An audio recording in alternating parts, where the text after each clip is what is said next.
symbolique du fonctionnement plus global de l'économie algérienne. Plutôt que de fabriquer sur place les produits dont la population a besoin, les hauts responsables militaires préfèrent les importer de l'étranger, car étonnamment, cela leur rapporte plus d'argent. Sur le port d'Alger, le tiers des marchandises arrivent de France. Pour les faire entrer en Algérie, il a souvent fallu payer des commissions à des intermédiaires. Un patron français nous explique comment ça se passe. Concrètement, on va vous dire, voilà, vous êtes présélectionné, vous avez de bonnes chances d'y réussir. Maintenant, il vous faut un petit coup de main supplémentaire, parce que vous comprenez, vous n'êtes pas le seul, il y en a un autre. Il faudrait qu'on se voit, qu'on en discute, donc on en discute, et puis la finalité, c'est de dire combien.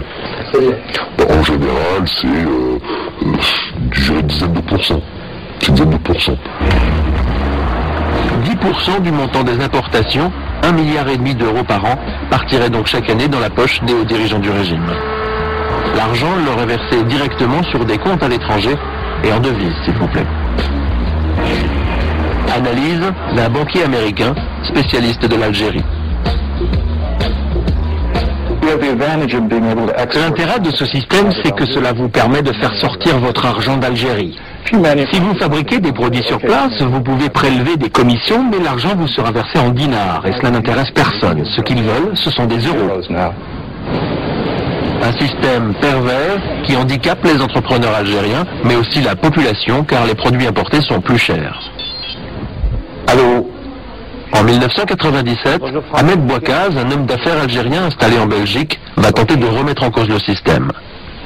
Il envoie en Algérie du lait moins cher que Nestlé, Candia ou Régilet, les fabricants européens qui dominent le marché avec la bénédiction des autorités. Une étrange campagne de presse est alors lancée contre notre homme d'affaires, notamment par le journal du général Betchin, un puissant dirigeant impliqué dans les affaires. La rumeur affirme que le lait de Ahmed Bouakaz n'est pas conforme, tout est fait pour jeter la suspicion sur sa marchandise. Le lait se retrouve donc bloqué sur le port d'Alger, avec interdiction de pénétrer sur le territoire algérien.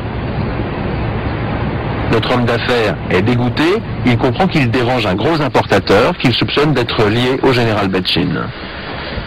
Celui qui importe 2000 tonnes de lait, c'est pas un type qui mange des sandwichs à midi, hein. C'est quelqu'un qui a les moyens, qui a des journaux, qui a une presse derrière lui. Et donc là, vous allez voir le général Betchin ? Je vais voir par l'intermédiaire de personnes monsieur Betchin, effectivement, qui est un monsieur qui m'a très bien reçu.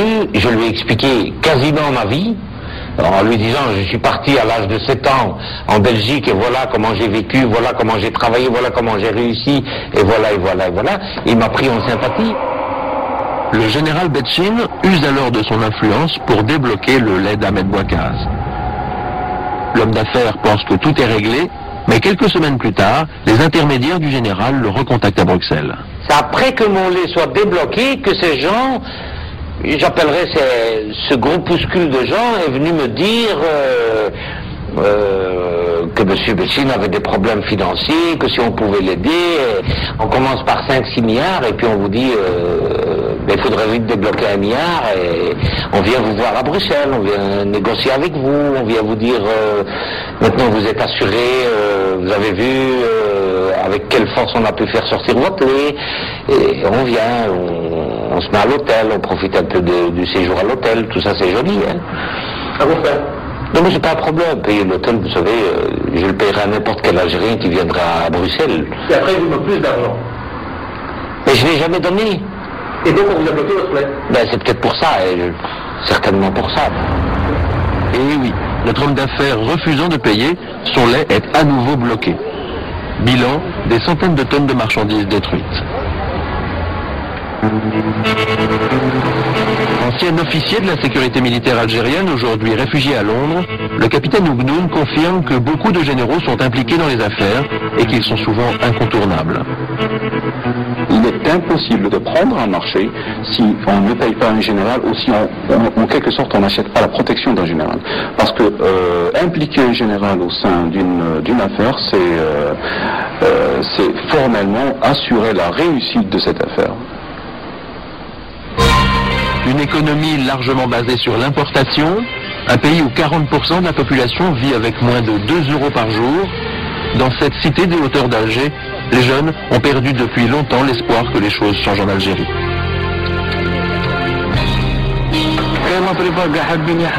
La plupart des gamins, ils connaissent tous les bateaux. Leur rêve, c'est de s'enfuir d'Afrique, de partir.